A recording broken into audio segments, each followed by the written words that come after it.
Good morning, folks. Welcome back to the farm. Working on packing up our mobile trailer to send off to Marysville. And last night, our Honda trailer made it home, mostly safe and sound. We had one little issue arise. Let me show you. I was standing behind the trailer after I backed it up and I smelled something hot. The bearings burn up. I don't know what happened. I don't know if this was loose. I don't know if it just needed greased, which I find now hard to believe because we hardly use this trailer at all. But I was backing the trailer up. You know, I smelled something hot originally. Didn't know what it was. I thought maybe it was just the truck exhaust, because it wasn't that bad. And then while I was backing this up, I could see that back tire wobbling around. And I was like, oh no, what happened? I remember hearing a noise when she was pulling out. I think it was like that before she even left for Honda. Fortunately, the whole thing didn't go wobbling off and she made it home and nothing caught on fire. So that's gonna be a fun project this weekend. But right now, we need to get this trailer packed up, get it off to our satellite location. The birds are terrible in here today. I need to put some bird netting up in these barns to keep these darn birds out. But it's a busy day on the farm. I have my corn crew down here picking the third block in this field. We only need about 350 dozen to have enough corn to get us through the entire weekend because we picked a bunch yesterday. I'm interested to find out how bad the bird damage is in there. They're moving through it pretty quick, so I'm assuming the bird damage is pretty bad. And after they finish that block, they'll be going across the trail into the new corn patch on the other side of that greenhouse to test it out. It's a patch that was planted about a week later. It's the same variety, but I think it's ready. Hopefully the birds have not tore it up, and the raccoons. I have 4 employees down there in the pepper and eggplant patch. They're picking 15 tubs of bell peppers and eggplant for the Saturday farmers markets. As soon as the corn pickers get up here and we get all the corn unloaded in the cooler and get this trailer on the road and some of our trash thrown out, I'll send my employees home. It's gonna be kind of a short day today. We'll probably be done before 11 a.m. And then I'm gonna take you into our first greenhouse planting number 1. We call it our tall greenhouse, where we have topped all the plants, terminated them. You know, we're wrapping up our final 3 or 4 weeks of picking in there. I saved one section to show you guys how we top our plants and why we do it. So that's where we're gonna be heading next. I'll take you guys in there with me and show you how and why we top our tomato plants in the greenhouses. Just sent the Marysville trailer down the road. That one's ready to take to the shop and work on. The crew just came up with peppers and eggplant. So 7 tubs of peppers, 6 tubs of eggplant, and 3 pecks of jalapeno. The cooler is filling up. Just a couple more skids of corn and we'll be good to go for the weekend. All right, we just wrapped up our corn pick for today. It looks like we got just a smidge over 300 dozen. So after we roll the corn in the cooler, we pick up all the scraps, throw them back on the flatbed so we can toss them in the field. Now we're heading down to do cucumbers.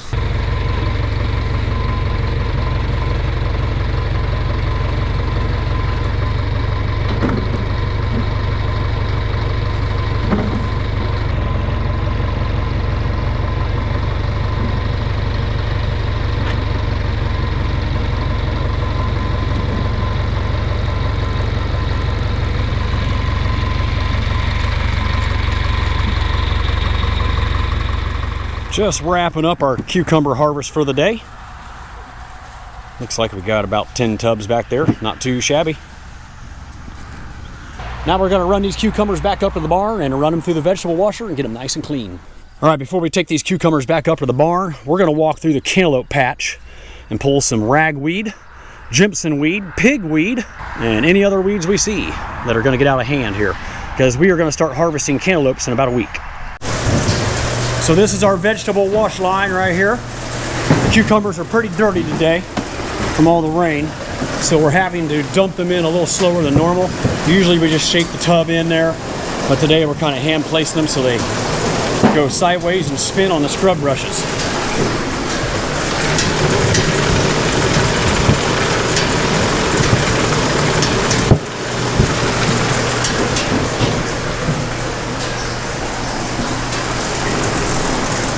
So they go through a set of scrub brushes The wastewater's draining out the bottom, running out into the field.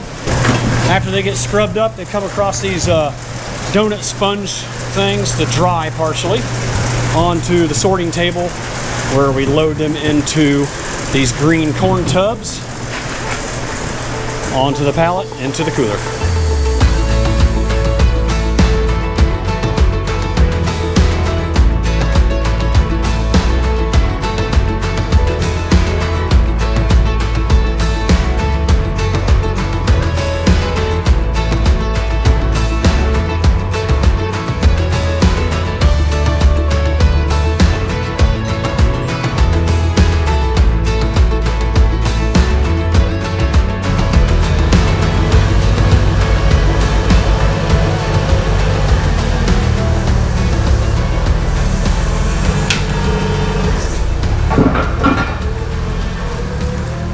All right, we got all of our cucumbers ready for the cooler. We ended up with 15 tubs, so not a bad pick. That actually might be our biggest pick of the year so far. I'm gonna head in for lunch right now, and after lunch, I'll bring you guys back out here to show you how we top greenhouse tomatoes. I also wanted to show you what happened to our flatbed wagon. This just happened. So when I was dragging the flatbed wagon in here, my daughter yelled at me and said, something's dragging under the wagon. You can see this big scrape mark right here. The center support pipe that runs underneath this flatbed wagon came unwelded. It looked like it was just welded together right there, and it was dragging across here. I was wondering what was catching on the edge of my barn when I was pulling in. So one more thing to add to the list to get repaired today. It's always something.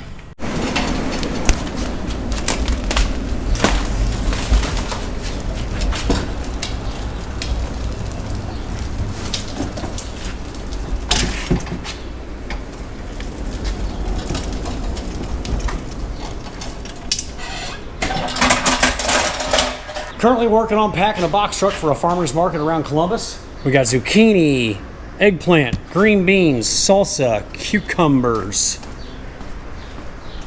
and already loaded 18 boxes of tomatoes, 2 flats of grape tomatoes, garlic, and 20 tubs of sweet corn. The market they're heading to is called the New Albany Farmers Market. It's a suburb of Columbus. It's a pretty affluent neighborhood. It runs from 4 to 7 p.m. on Thursday afternoon. Today's Thursday. It's a pretty decent farmers market for us, but I'm to the point now where I don't really feel like I need to do weekday markets. So we're going to finish out this year doing the Tuesday, Wednesday, Thursday markets that we're currently doing, and then next year we're going to be solely doing Saturday farmers markets only. And of course our mobile market trailer every day at our satellite location. So I'm back in greenhouse number 1. We call it our tall house. This greenhouse is our very first greenhouse tomato planting of the season. They are seeded in early January, early to mid-January, and transplanted in here mid to late February. We start picking late April. They really ramp up in early May. We pick them all through May, all through June. And then when we get to about July 4th, we cut the tops off the plant. We want to terminate new growth on these plants because we want to wrap up our greenhouse pickings by the end of July, because our field tomatoes will be ready to start picking in early August. I have kept them going all the way into fall, through the fall, even into winter before. But it's hard for me to get good size out of my greenhouse tomatoes and good quality tomatoes to compare with the field tomatoes out of these greenhouses during the heat of July and August. There's many reasons why this happens. I'm not going to get into all that. There's probably things that could be done about it, but there's so many other things going on around the farm. That is why we bring the greenhouse tomatoes to an end. There's insect pressure. There's sometimes diseases, and I don't spray conventional insecticides or fungicides in my greenhouses. I grow things organically in here, so it makes it much harder to control pests and diseases. It's awfully hot in here in the summer. No one wants to work in the greenhouse in July and August because it's just almost unbearable. I mean, we would obviously be out here first thing in the morning when it's cool, but it gets hot very quickly. Everybody is tired of working on the tomatoes. I'm tired of mixing fertilizer and acid to feed these tomatoes. The plant maintenance kind of gets put on the back burner this time of year because we're so busy harvesting all of our other crops out in the open field, like zucchini, cucumbers, bell peppers, eggplant. Cantaloupes are ready next week, and the week after that will be watermelon, sweet corn, green beans. I mean, we are so busy out in the fields that it's just almost impossible to keep these plants going, and I don't want to keep them going. So what we do is, the last few times that we have fruit pruned these clusters, that's a bad example there, I had the kids come through here and prune every cluster down to either 1 or 2 tomatoes. So if you look at the top of all these plants, they either have just 1 or 2 tomatoes. I do that for several reasons. First of all, it helps us get better size. These tomatoes tend to start producing smaller and smaller tomatoes during the heat of the summer. So in order for us to get bigger fruit to be more comparable to a field tomato that our customers want to buy at the farmer's market, we need to increase the size of these things, and we do that by pruning them really hard down to 1 or 2 tomatoes. The other reason is that I don't need that many greenhouse tomatoes. By July, there's other farmers starting to get tomatoes out of their high tunnels and out of their open fields, and there will be a dozen stands, if not 20 vegetable stands at some of our bigger markets selling tomatoes, and our demand for our tomatoes plummets. Now during May and June, we're the only ones with tomatoes at any of the farmers markets we go to, so ours are in very high demand and they always sell out. But this time of year, we're starting to feel the demand slow down, and I don't need near as many tomatoes. So pruning these things down to 1 or 2 tomatoes at the top of the plants, which will be picked here in about 3 or 4 weeks, will give us less tomatoes and bigger tomatoes. That's kind of the thinking behind that. So looking down through here, you know, we got 1 tomato, there's 2 tomato, 1 tomato, 1 tomato, you know, a lot of singles and doubles. But one thing that we have to watch right now is they're trying to grow a new top. Even though we've cut the tops off of these, a new sucker is starting to sprout up. So that's one of the main jobs we're going to be tackling next week, is coming through here and taking all of these suckers off the top that are trying to grow and keep the tomato going, and we don't want that. So when we top our tomatoes, I tell the kids to leave 1 branch above the cluster. I was always told that if you leave a branch above the cluster, it helps shade that tomato, but you know, as you can see here, the tomatoes are on the right, the branch is on the left, so there's no shade happening there. Maybe it's a nutritional thing to have for better photosynthesis or something. I don't know. Maybe that's why you're supposed to leave a branch above the final cluster. And it's what Crop King here in Ohio recommends, at least in their literature that I have that's many, many years old, is to leave 1 branch. So maybe there's a better way to do that now. I don't know, but that's the way we do it, and it always seems to work out pretty good. Here is a big sucker. You'll see these things are trying to survive and come back to life, and we don't want that. We want to finish up the harvest in here in 3 to 4 weeks, and then we will come through here with loppers and cut these stalks right above the rock wool cube. And then we'll give the plants a couple weeks to die completely, dry out, and not be green and heavy and lush anymore. They'll be dry and crispy and lightweight. And then we cut the strings on the top, let them fall into the aisleway, and drag them out of the greenhouse and burn them. I don't want any disease left over. I'm not going to compost any of this. All these little plastic clips are going to be left on here. The strings, we'll just cut these strings right above the plants and let these plants fall, and it all gets burnt. I'm not saying that's necessarily the right way to do it or the best way to do it. That's just the way I do it. That's what works out for me on my farm. Another thing I should mention about the quality of the tomatoes is that even though the quality is outstanding in May and June, it really deteriorates in July. A lot of it's due to heat. A lot of it is due to other stresses on the plant, other environmental stresses. Maybe I fall behind on mixing fertilizer or acid a couple times. Maybe the thrips get out of control and they're crawling around on the tomatoes. You can barely see them, but when they're there, it really deteriorates the quality of the tomato. It will rot more easily in the cooler. So that's another thing we're dealing with right now, is a lot of tomatoes rotting in the boxes. So 1 out of every 10 boxes, I'll find a rotten tomato in there, and then it spreads like wildfire to the rest of the tomatoes in that box. So we got to stay on top of that, especially some of the pallets of tomatoes that we have been storing for maybe a week, letting them ripen up. So in my experience, I have found that it's better to just leave these tomatoes hanging on the vine longer and let them turn darker red instead of picking them really hard and getting them in the cooler, because they just tend to rot quicker when I have them in the cooler for some reason during July. I don't know what it is. I've never been able to get a handle on it. Some of the other quality issues we deal with is russeting. It's like little micro cracks around the top. You can barely see them, but it allows the tomato to, kind of like respirate. Maybe that's not the right word. Lose its moisture when it's in the cooler. And those are the tomatoes that get attacked by, maybe fungal spores that are floating around in the tomato cooler, and those will be the ones that rot first. They start getting some dull look to them, not as shiny, and just the overall quality is just not as good when set side by side with a field tomato. So, with all those factors that I just mentioned, come end of July, it's just time to be done with greenhouse tomatoes for our farm and move on to the field production. There's just so many things wrong with these tomatoes this time of year. They've run their course. I got out of them what I wanted. If I took better care of them during July and I had a shade cloth on, we probably could keep them going and bring them back to life. Not that they need brought back to life, brought back to full health and full production. But it's just hard to get a handle on thrips sometimes, and even worse than thrips are spider mites. Here's a hot spot of spider mites. You probably can't see it, but I can. This discoloration and fading, yeah, there's a hot spot of spider mites. If you look real close, this camera's not going to pick it up, but there's webbing right there. Once you have spider mites that show themselves that much through the discoloration, the speckling, and the webbing, it's too late. It is very difficult to get a handle on those, especially using organic controls. I would have to spray harsh pesticides in here, insecticides, to get a control of those and to kill those, and I'm not willing to do that.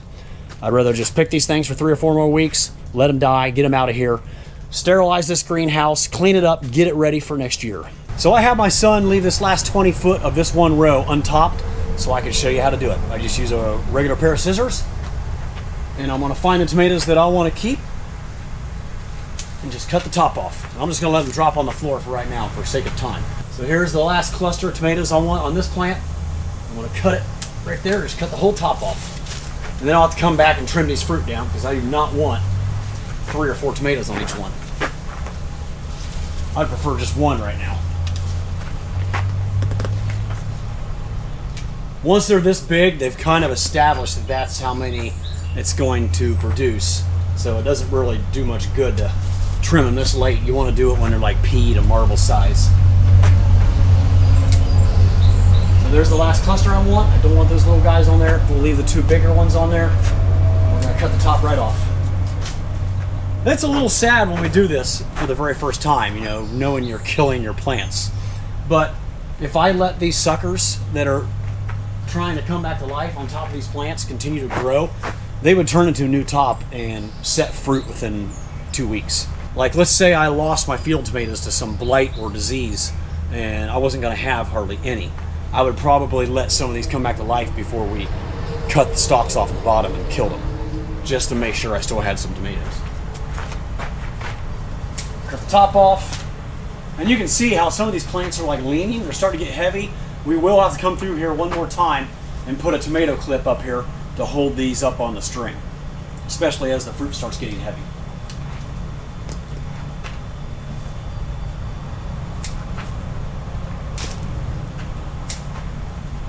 That's all there is to it. Here's another quality issue that we have to deal with the heat. That's called green shoulders. That's an extreme example. Let's see how it's nice and red on the bottom and the top is pure green. That will probably never turn, and if it does, it'll still stay yellow. It'll never turn nice bright red. And the reason that happens is because the red pigment in tomatoes is lycopene, and lycopene stops being produced at temperatures much higher than 86 to 88 degrees. So that's when you start seeing green shoulders like that. And I noticed that it's really bad just on this one variety. This is Ondero, and it's right up against the west side of my greenhouse, so it probably gets extreme heat all afternoon, especially during that heat wave we had a couple weeks ago. this row right here took the brunt of that heat wave. So that's why those tomatoes have green shoulders. That does not hardly ever happen in our greenhouses, especially in this greenhouse, because the heat can escape up in this ridge vent up there at the top really well. But it does happen from time to time, and it's just one more reason that we want to be finished up in here by August and be moving out into the field production. I realize that was just a really quick demonstration of how to top tomatoes, but I just wanted to get that in before these tomatoes are completely finished and gone and I wouldn't be able to show you. I hope you learned something today, and if you have more interest in greenhouse tomatoes from start to finish, I have an entire playlist on my channel of greenhouse tomato growing, so be sure to check that out, and you can see everything from starting the seeds, fertilizing them, maintaining the plants, harvesting, all that good stuff. But this is where we're going to end today's video, folks. As always, thank you so much for watching. I really appreciate it, and hope to see you all again real soon down on the farm.